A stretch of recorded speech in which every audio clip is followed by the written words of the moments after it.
It's summertime, but that does not mean that the sports have stopped. We've got the CFL, we got golf, we got tennis, we got CONCACAF, we got everything. Baseball. Yeah, baseball. Yeah. Listen, before the game starts, live and play, or how your favorite player would perform, you can look it all up right now at Canada Sportsbook. Get Sports Interaction. Doing it right since 1997. The most competitive odds. Sports Interaction makes it easy to deposit, easy to play, and easy to cash out.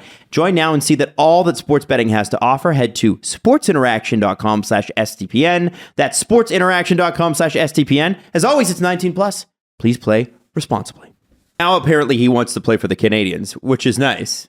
But like, he's from Quebec. If you're not an unrestricted free agent, you don't get to make that choice. Oh yeah, no. If I'm the Jets, I go ugly route with this for sure. Do you really? Oh yeah, 100%. No, you play for us or you don't play at all. Yeah, no, I definitely go that route. And he's hoping for an offer sheet. Why would the Montreal Canadiens offer sheet Pierre-Luc Dubois?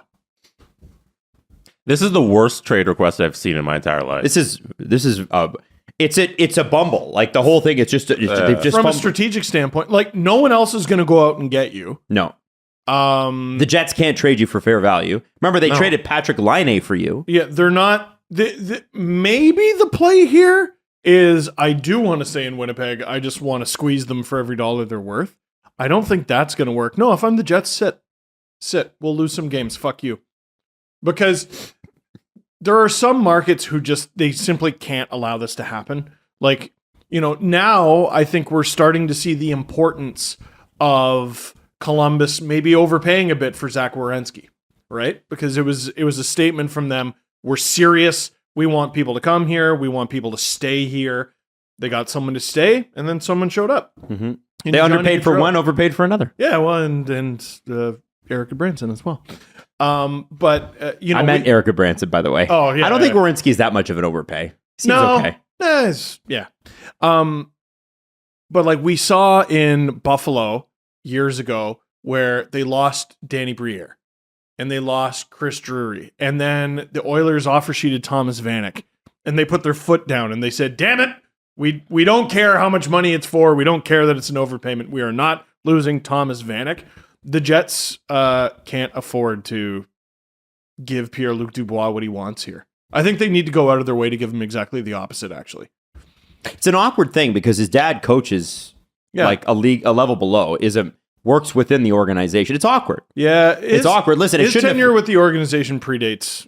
Certainly, and one should not affect the other, but it's awkward. Like my mom and I have the same employer. If I started spouting my mouth off, it would probably make things awkward for her. Yeah. Right? The bosses at Bell are pieces of shit. Yeah. Marilyn, can you speak to your son? Yeah, it would be a problem. And I think Alanis. I think what's interesting here is that you have to look at the justification. Why? For who? Well, Pierre-Luc Dubois. Now, this is 2 seasons in a row, essentially. It feels like 2 seasons. Maybe it's a season and a half. 2 in 3. Where he has magically said, I'm leaving, or I want to go, and not really given any reason why. Well, I mean, maybe he just wants to be close to home. I mean, we've already seen that. He's from Quebec. Montreal's in Quebec. Did you know that? Mm-hmm. Listen, I totally get it. But if I'm the Jets, I go, that's nice. And I don't give him what he wants. Mm-hmm. Especially after making it public. Yeah, I want to go to this specific team. Go fuck yourself. I don't have to make that happen. For Dubois, it's just an awful way to go about your business. Like I don't understand what strategy they concocted with the agent if they thought this would be effective, but it seems the opposite of how you get what you want. If your ultimate goal was to get traded, this isn't how you go about it. So who's his agent? I will find out. While Adam's looking that up, like, can you imagine with how much of a stickler he was for every little thing? Can you imagine Marc Bergevin? Pat Brisson, who had a great relationship with the Canadiens. He's good friends with Marc Bergevin, but no longer. Yeah. Can you imagine Marc Bergevin being like, yeah, we're going to go get Pierre-Luc Dubois after requesting 2 trades before 25? Mm-hmm. I can't. Well, Marc Bergevin wouldn't do that. No, I know, but he's not there anymore. But I'm just beyond his talents, because he has some. I don't understand why the Montreal Canadiens, who are, we heard about how tough they were on prospects at the draft combine for interviews, because they have to be, because it's Montreal. Like Pierre-Luc Dubois really just thinks he's going to request a trade to Montreal. It's going to go fine. He's not going to be compared to the people that Montreal gave up for the rest of his life, and he's just not going to answer any questions about it. Right. And if you're Winnipeg, you have no reason to accommodate this trade request. You're not going to get any value for PLD at the moment. So why would you ever do that? So this is a great year to take a step backwards. Yeah. You sit and we'll be in the Connor Bedard sweepstakes. I'm just questioning his strategic motive here. And, Well, if he went off the course, like if he just did this on his own, I don't know. Let me shine some light on it. It might be the fact that there was he was at the draft in Montreal a couple weeks ago because he believed a trade to the Habs would be completed on the draft floor. Who told him that? According to Arpon Basu and Murat Atis, usually a GM can call an agent beforehand and say, "Hey, listen, there's a trade brewing. Just want to let you know." Right. That can happen. I don't know if it happened here. The Canadiens reportedly offered 3 players. They have not been named. To the Jets for Dubois, but were unsuccessful. Winnipeg is holding up the deal by asking for a player that Montreal refuses to move. Also, it was rumored in the 2016 draft under Mark Bergevin that the Canadiens had a deal in place to send PK to the Canucks, PK Subban to the Canucks, if Dubois made it to the 5th overall pick. However, the Blue Jackets picked him 3rd. I remember that. I do remember that. Crazy. Now, so he's probably feeling like, okay, you're holding. So maybe if you're, and I'm gonna go PLD on this one. I'm gonna be side of PLD. You thought the trade was going to happen. You were under the impression it was going to happen, and the team that you don't want to play for, that you already sort of have a sour relationship with anyway, is holding it up because they want a player that Montreal will not give them. So maybe he's trying to push this through. Like, I'm not going to play for you. And again, it goes back to Steve. What did you start this conversation saying? If you're Winnipeg, what do you do? You cannot accommodate Dubois at all. You have to just let him sit or play for you. Is that what I said? Yeah, basically. You got to play tough. You got to play tough. Because the other thing, too, is you got to, with Winnipeg, this is a smaller market club in the NHL. And they don't spend like it. They don't act like it because they have an owner who's like on the top 50 billionaires in the world list. It's one of the richest families in our country and one of the richest families in the world. They can light tens of millions of dollars on fire. They don't care. And there's plenty of reasons to own an NHL franchise. And they are fantastic owners and it's a fantastic fan base. But the reality is they're not a huge money-making club, right? If they don't play hardball with this guy, who is a mid-level player at best at the moment, mid-level, he's good. He's a second, third line center, right? I'd say at his best, he's a second. Yeah. Okay. If they don't play hardball with him, what do you do with actual stars? Right. Who are extremely difficult in the Winnipeg dressing room. Like, we know that Blake Wheeler's not the easiest guy. He said as much. We know that Mark Scheifele's not the easiest guy. Look at what he said at the end of the press conference. Pierre-Luc Dubois. Or end of year press conference. Pierre-Luc Dubois, before he's turned 25, or maybe he's 25, has found a way to be the most difficult player in a trade involving Patrick Laine. Like, are you serious, bro? Yeah. I don't know. And Winnipeg, again, the Patrick Laine thing, someday somebody's going to have to come on and explain that. What the hell happened there? Well, and like he didn't file salary arbitration. Sounds like things are going well. I'm talking about Laine here. Yeah. Neither of them did actually, but for probably different reasons. Like Laine seems to think the negotiations are going well. Dubois, he was pleased with the Johnny Gaudreau acquisition. Dubois is hoping to get offer sheeted, and it's just not going to happen. Well, and then also, he didn't file for salary arbitration because he'd probably lose. I don't know that he's going to make the money that he thinks he's going to make in salary. If he thought he would have filed. Yeah. I don't blame him for wanting to go home, play for your childhood team, maybe, I assume. You got to earn that, though. Yeah. You got to earn that right. This is not how you do it.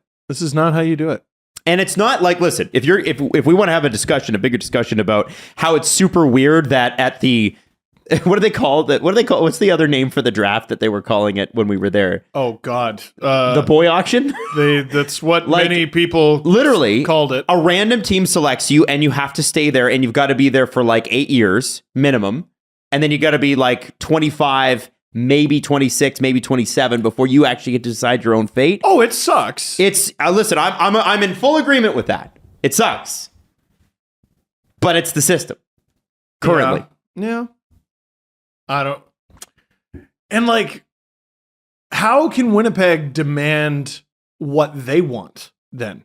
So let's say, okay, you know what? Fuck this. We just want to move on. They don't have any leverage in this situation. Again, like they almost didn't have with Laine. Like, who was picking up when the Patrick Laine trade happened? Who was like, man, lining up for Laine? There wasn't some big auction for him. It was like Winnipeg traded a guy that didn't want to be there for Columbus's guy who didn't want to be in Columbus. Like, if we're going by winners and losers here for the Laine Dubois deal, unless Winnipeg gets a real crop for Dubois, I'd say Columbus handily won the deal because they still got Laine, who had a decent little bounce back, and Jack Roslovic's like their first or second center right now. He's been great. He has been good. He's been quite good. I don't understand what this guy wants. I don't understand what advice he's getting. I don't understand why he thinks this is going to work out for him. And more importantly, Pat Brisson, if he's not the biggest, is one of the biggest agents in the sport. Why does Pat Brisson think this is going to work? Well, and why is Pat Brisson always involved in this shit? Like, remember he was involved in the Pacioretty thing. And the Pacioretty fired him. And Pacioretty fired him for, do you remember? Noted agent Alan Walsh. That's right. Mm-hmm. Yeah. It feels like he's always involved. Yeah. Now, maybe that's because Tavares fired him too. Brisson? People forget, like, it's funny. Tavares fired him? Yeah, I think so. Oh, well, we'd have to go back and look at this. But, you know, people talk about how Tavares is overpaid. He was one of the most criminally underpaid players in the league for a long time. He, with the Islanders, was making, I think, less than $6 million. He signed a sweetheart deal as the former first overall pick, and I believe Brisson was his agent for that. And I remember being like, as that deal evolved, like, geez, this guy should fire his agent because he did a shitty job. And then I'm pretty sure he did.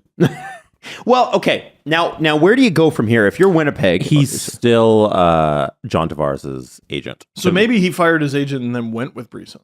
maybe that's what it was. I don't think so. I have a No? question No. about. Are you sure? No. Where do you go from here if you're Winnipeg? And I know we said play hardball, The basement. right? Because this is tough, right? In the context of the Jets, I'm sure Brisson and Pierre-Luc Dubois' camp believe that they've got real cards in their corner because Winnipeg's at it's sort of in sort of a weird point because they couldn't get Barry Trotz to agree to. It wasn't because of Winnipeg; it was just Barry wanted to take the year off. Scheifele was pretty pointed in his comments at the end of the year, saying, "I want to figure out what's going on here." There was lots of rumors of about Blake Wheeler potentially moving, although I don't think that's going to happen now. I don't think either of those guys are going to move now. There's not a lot of teams that have the cap space to take them, unless there's cap coming back. The Jets weren't particularly great last year. They were good. They were fine. They were fine. They have a former Vezina Trophy winner in net, which, hey, that could put you in the playoffs any day. They were a good fantasy team. So lots of goals, lots of PIMs. Yep. I got Dubois. He was great. Yeah, I got him off waivers. He was wonderful. Right. But he had almost 30 But goals. their defense is terrible, and apparently there have been dressing room issues for years now. Like, as interesting as the the trade request is how toxic it seems the Winnipeg dressing room is from players, from their top stars out. Everybody seems criminally unhappy in that locker room. And I don't know if you guys remember that Paul Wycheck, is that how you say his name is? Oh, his tweet. this tweet that didn't get nearly enough attention. So Paul tweeted about 4 months ago, in 30 years of journalism, including the better part of a decade covering crime, some of the worst people I have ever met were inside the Winnipeg Jets dressing room. Now, That's a wild thing to say. that's pretty intense, and I don't know anything about the reporter. No, me neither. So I couldn't, if you're a native Winnipegger, maybe you'd be able to tell us. Writer for the Winnipeg Free Press. So that's a pretty serious publication. However, pretty serious publications do have knobs working for them. Right, So I don't know if this guy's one of the, every local media has a couple local knobs, and I'm not sure if he's the local knob or not. So that's it's a dramatic of a tweet, but I think there's enough evidence to know that the locker room that's run by Wheeler and Scheifele and all those guys is not a good environment for everybody around them, and including themselves, because they clearly don't want to be there either. And it seems like there needs to just be a wholesale change in Winnipeg, and they just need to get over with it. And Kevin Sheldayeff needs to tear it down to the bones and get new players in there. Here's the thing, and we've I remember there was a time where we used to criticize Kevin Sheldayeff all the time for doing nothing. And now that we've learned some things over the years, I can confidently say being the GM of the Winnipeg Jets is being an NHL GM on hard. Yeah. It's because, okay, go out there and find a trade. Almost anybody, 95% of the players in the NHL with trade protection ain't coming to Winnipeg. They ain't coming to Canada. Mm-hmm. So that's a problem. Then it's my favorite time of year when people are like, why doesn't my favorite team sign this guy or that guy or that guy? It might not be that they didn't have interest. It might just be that he didn't go. So your options are to either try something different or stick with guys who don't want to be there and are unhappy. Well, I'm not going to keep trying with the unhappy guys. But enough is enough. If you tear it down, there's no guarantee that you'll be able to build it back up. And with the Jets, there's less guarantee. Mm-hmm. Does that make sense? Yeah, I think with any rebuild, you're going to a situation where you don't know if you're going to build it back. Look at the Buffalo Sabres, who have been rebuilding for 10 years. But that's a great example, though, because they've drafted poorly, so that's their fault. But also they haven't been able to recruit anyone to come to Buffalo to help with that rebuild. And then if you see situations like the Jack Eichel trade, for instance, that's where you're getting some assets that are going to build towards your future. Well, and what was the most important thing Kevin Adams did in all that? He acquired a player who wanted to be a Sabre. Right. And you're going to find those players along your rebuild. It's not a complete vast wasteland of nobody will ever play in Winnipeg. Right. If you start a rebuild, you're going to find some guys, and eventually things will turn around if you have good management. You have good drafting in particular is where you got to hit, because you're going to be at the bottom. That's where you're going to get the players who are controllable. And then eventually you get the free agent, one or two that come and they sign because they see what you're doing and you're building. And it's one of the best atmospheres in the whole league, right? If you want fan support, they're there. Not every player, strangely, in the NHL wants that. Some of them, you almost get the impression they prefer nobody was there. But I think Winnipeg, the weather's tough. There's no way around it. It's like Edmonton. The weather's really tough. But there are certain players that can handle that. And if you're the GM, it's your job to find them. And I think, if weather was the only issue, then the Florida Panthers would be perennial Stanley Cup winner. And they've been perennial shit until recently. They were garbage. Why didn't you name the one that is a perennial Stanley Cup winner? Tampa. But they are well managed. That's what my point is, that if Arizona. If you want great weather, Arizona's a great place for you, yet nobody will sign there. And that's because of the atmosphere. And I would say that whatever's going on in the atmosphere that's not weather related in Winnipeg, somebody needs to have a look at it. Now, I'd love to have Murat Ates on, who follows the Jets for The Athletic, because I think we need to get a closer look at what the heck this is, because there's been rumors for years, and Jets fans at the beginning used to push back on us pretty seriously about that. Be like, I think you're wrong. I think you're wrong. You guys don't know shit about the Jets, whatever. And it's like, but here's the thing: they keep popping up. It keeps happening. Now, Pierre-Luc Dubois is not the only thing that has come up. And I think that Winnipeg went into the offseason with probably a couple of things on their list to get done. And I have to tell you, I don't think they've done any of those things. They wanted to get Barry Trotz. They didn't get him. They probably wanted to figure out Scheifele and Wheeler. To say that they figured that out is wrong. They probably wanted to get Pierre-Luc Dubois re-signed or at least traded. They haven't done either of those either. Rick Bowness has such a tough job.